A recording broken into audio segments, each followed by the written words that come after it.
Em nome do Pai, do Filho e do Espírito Santo. Amém. Queridos irmãos, sejam bem-vindos à reflexão do Santo Evangelho deste domingo, o 13º do Tempo Comum. O Evangelho de hoje está presente em São Lucas, capítulo 9, versículos de 51 a 62. Estava chegando o tempo de Jesus ser levado para o céu. Então ele tomou a firme decisão de partir para Jerusalém e enviou mensageiros à sua frente. Estes puseram-se a caminho e entraram num povoado de samaritanos para preparar hospedagem para Jesus. Mas os samaritanos não o receberam, pois Jesus dava a impressão de que ia para Jerusalém.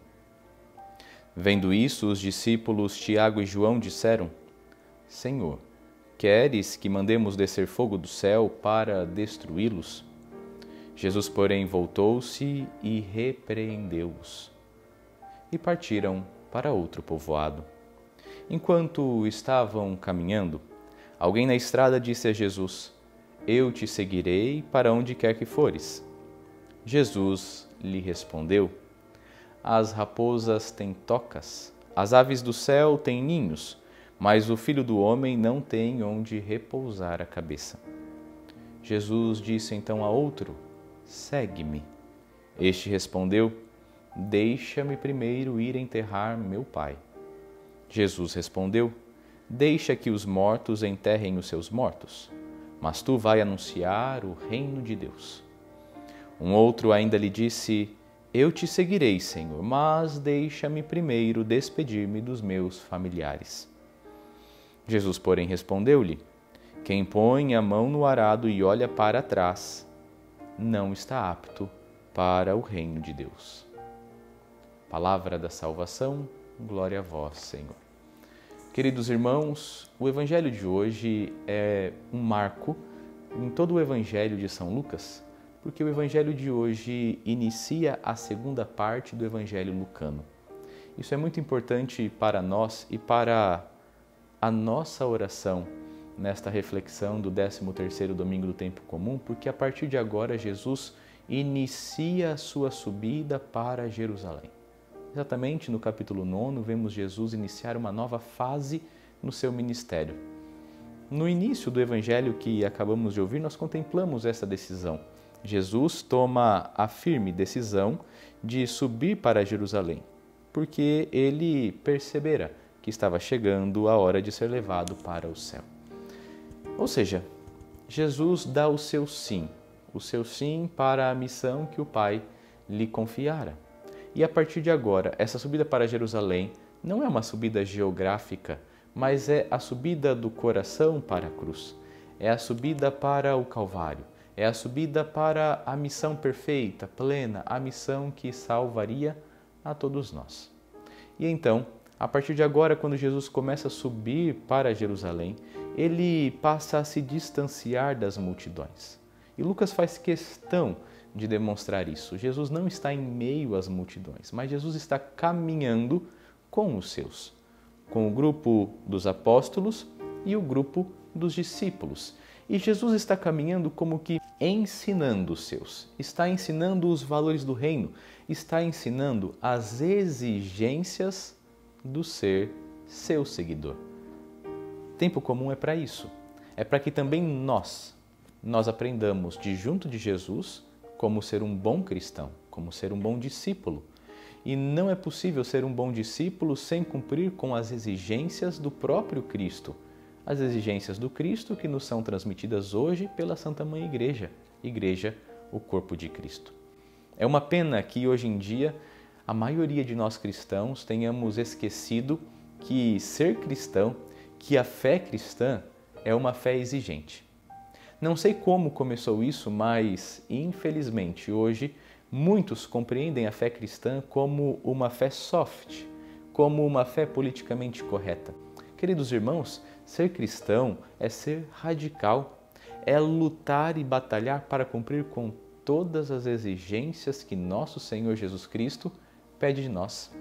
Ser cristão não é pagar de bom moço, ser cristão não é ser uma pessoa morna, mas ser cristão é ser uma pessoa com raízes de Jesus Cristo e por isso ser uma pessoa radical, radicada na palavra que se fez carne. Portanto, no Evangelho de hoje, Jesus está a apresentar as exigências. E como bem sabemos, exigências incomodam. E incomodam a nós hoje. E incomodaram aqueles que estavam ao redor de Jesus. Se nós lemos o Evangelho deste 13º domingo de forma apressada, nós vamos pensar que Jesus acaba sendo grosseiro, ou ainda nós acabamos pensando que Jesus quer infringir alguns dos mandamentos, mas não é isso. Vamos caminhar com o Senhor para entender essas exigências e agora perceber o que nós podemos viver delas, o que falta viver dessas exigências na nossa vida. Jesus então está indo para Samaria, no entanto, não é recebido na Samaria. Precisa mudar o seu percurso. E nesta mudança, ele se utiliza deste exemplo da renúncia de um povo que renunciou a ele para ensinar os seus as exigências do caminho, as exigências do ser cristão. Você já percebeu que o tema de hoje do Santo Evangelho é as exigências do ser discípulo de Jesus Cristo. Então, 3 casos aparecem hoje para nós percebermos os valores do reino que precisamos buscar com afinco e com determinação. No primeiro caso, alguém chega para Jesus com muito entusiasmo, com muita vontade. Alguém chega para Jesus com aquela tenacidade própria dos jovens na fé, dos jovens em idade, dizendo com um arroubo de entusiasmo: Senhor, eu te seguirei em qualquer lugar que o Senhor for. Jesus não quer dar um banho de água fria, como nós dizemos, mas Jesus quer deixar claro quais são os desafios de segui-lo. E um dos desafios de seguir Jesus é não ter onde reclinar a cabeça. O que é que isso significa? Primeiro caso, Jesus está dizendo a nós cristãos, que para segui-lo é necessário despojar-se, é necessário esvaziar-se de si. Sobretudo, é necessário despojar-se das preocupações materiais. Ser cristão é confiar, antes de mais nada, em Cristo e não na matéria. Quantas não são as vezes em que nós nos sentimos bem, nos sentimos confiantes porque temos matéria, ou porque temos dinheiro, ou porque temos casa, ou porque temos carro, enfim, o que quer que seja, e não nos sentimos confiantes por termos Deus. O que é prioridade na nossa vida? Será que seguiremos Jesus realmente para onde Ele for? Será que seguiremos Jesus até a cruz? Será que seguiremos Jesus na austeridade do caminho? Será que o reino é mais importante que as comodidades que eu tenho? Quantas vezes, vamos olhar para a nossa realidade muito simples e muito prática, quantas vezes nós deixamos de ir à missa por uma comodidade, por um bem-estar, por um luxo, por alguma coisa que estávamos fazendo ou vivendo que dissemos não ao nosso dever de amor, que é a Eucaristia. Então, Senhor, vou te seguir para onde quer que fores. Muito bem, pode seguir, no entanto, saiba, uma das exigências é o desprendimento das coisas materiais, para que haja um só Senhor no nosso coração. O coração humano é o coração de um só Senhor. Caso o coração humano abrace outro Senhor que não a Deus, ele acaba por negar a Deus. Não se pode ter 2 senhores. E assim a palavra nos ensina, nós não podemos servir a 2 senhores, amaremos um e odiaremos o outro. E a partir do momento que abraçamos as comodidades materiais em detrimento da segurança que nos vem da fé, da certeza do amor de Deus, então nós elevamos aquilo que é matéria. Nós colocamos num trono a prata que um dia há de ser corroída pela ferrugem e nós destronamos e nós lançamos Deus ao chão. O primeiro caso. O segundo caso parece-nos ainda mais escandaloso, no sentido de pesado, no sentido de assustador. O segundo caso é um caso em que Jesus chama. Agora, Jesus convida, segue-me. É o convite que ele faz a mim e faz a você. Mas qual é a resposta? A resposta é uma negativa em forma de condição. Aquela pessoa que fora convidada por Jesus diz assim: Mestre, espera eu enterrar o meu pai. Não pensemos aqui que Jesus foi grosso com aquela pessoa ao dizer: deixe que os mortos enterrem os seus mortos. Isso não foi grosseria de Nosso Senhor, mas Jesus usa de uma figura de linguagem, Jesus usa de uma metáfora. Até porque o cuidado aos mortos, o enterrar aos mortos, era um dos deveres primordiais dos judeus. Também Jesus não está dizendo para nós não praticarmos o quarto mandamento da lei de Deus, honrar pai e mãe. Pelo contrário, o Senhor pede que nós cuidemos dos nossos, inclusive no grupo dos 12, existiam apóstolos com família e estes apóstolos cuidavam de suas famílias. Quem não lembra de Pedro acolhendo em sua casa Jesus e os seus, e Jesus curando a sogra de Pedro? Pois bem, o que Jesus quer dizer nesta sentença, deixe que os mortos enterrem seus mortos, é o seguinte: quando alguém nega o convite de Jesus Cristo por questões alheias, quando alguém fecha a porta do coração para sempre à palavra de Deus, ao convite do Senhor, este alguém é como que uma pessoa morta. Quando alguém nega a Deus para sempre, não há nada mais a ser feito. Jesus está pedindo, quando diz, deixe que os mortos enterrem seus mortos, está pedindo que nós reflitamos sobre o desapego, o nosso desapego aos deveres que estão nos impedindo de responder ao reino. Jesus convidou, mas aquele homem tinha apegos e esses apegos fez com que ele respondesse negativamente ao convite de Jesus. A pessoa que nega Jesus, a pessoa que diz não ao Senhor, é como que uma pessoa morta, porque esta pessoa deixa de ouvir o Evangelho, deixa de ser fecundada pela palavra, deixa de frutificar pela ação do Espírito. E quem se opõe ao Evangelho e quem elege outras prioridades a não ser o Evangelho, esta pessoa já está morta e nada se pode fazer. Jesus está dizendo, deixe que o mundo cuide das coisas do mundo, venha você cuidar daquilo que te pertence também, do reino. O reino pertence a nós e nós precisamos buscar este reino. Na verdade, estes casos que Jesus nos conta, este evangelho que hoje a igreja nos apresenta, é Deus dizendo que conta comigo e com você, é Deus dizendo que conta conosco para mudarmos este mundo, para tomarmos este mundo de assalto e para transformarmos, chacoalharmos a nossa humanidade. Terceiro caso. Então, o primeiro caso, nós acabamos de perceber a pessoa entusiasmada e Jesus apresenta as exigências. O segundo caso, deixe que os mortos enterrem os seus mortos. Terceiro caso, este caso do arado. Senhor, eu te seguirei, mas deixa primeiro despedir-me dos meus familiares. Novamente, não há uma resposta pronta para o Senhor. Ou seja, não havia ainda um coração pronto para Deus.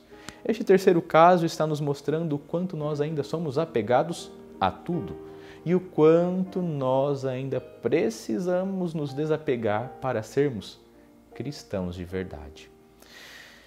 Nós nos apegamos à matéria, nós nos apegamos às facilidades, às benesses, e quanto mais nos apegamos a estas coisas do mundo, mais nós vamos deixando de ser comprometidos com o que realmente importa, com o reino de Deus.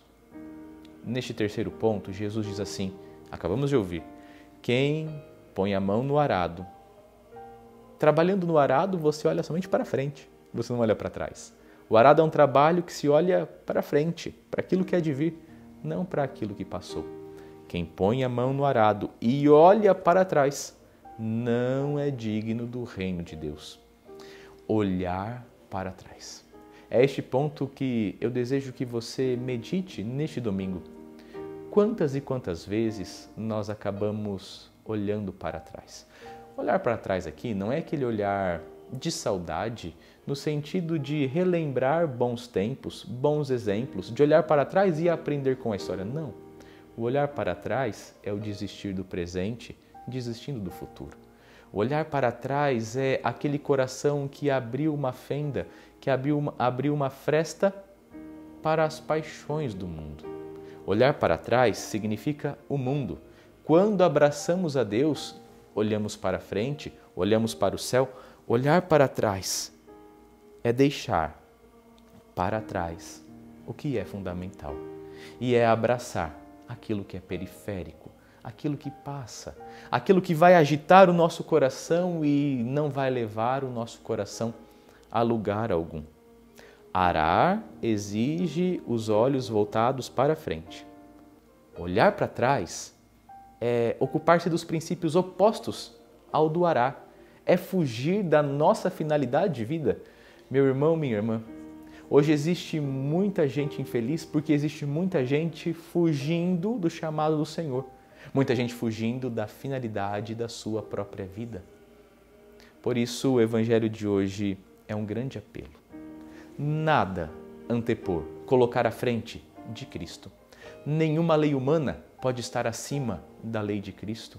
Nenhuma facilidade pode estar acima das exigências de Cristo.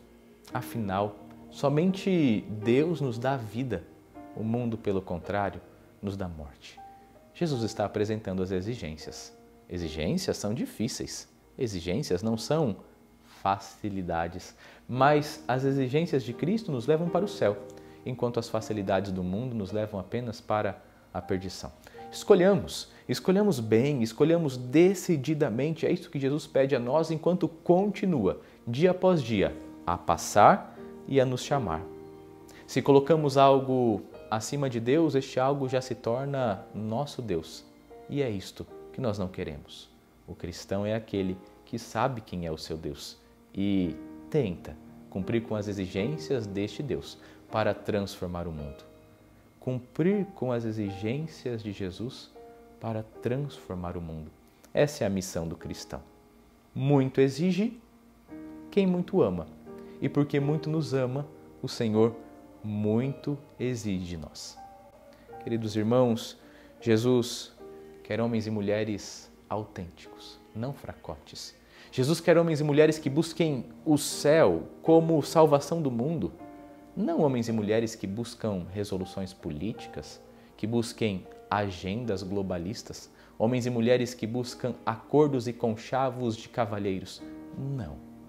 Jesus quer homens e mulheres fascinados por Ele, quer homens e mulheres inebriados pela Sua palavra, impelidos pelo Espírito Santo, que coloquem todas as suas energias, não poucas, não muitas, mas todas as suas energias a serviço do Reino. Somente assim se pode mudar o mundo e somente assim, sendo santos, que nós mudaremos o mundo. Esta é a grande e verdadeira revolução.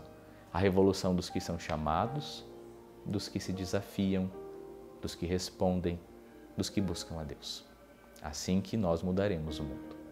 Deus abençoe você, sua família e venha em auxílio às suas necessidades. Em nome do Pai, do Filho e do Espírito Santo. Amém.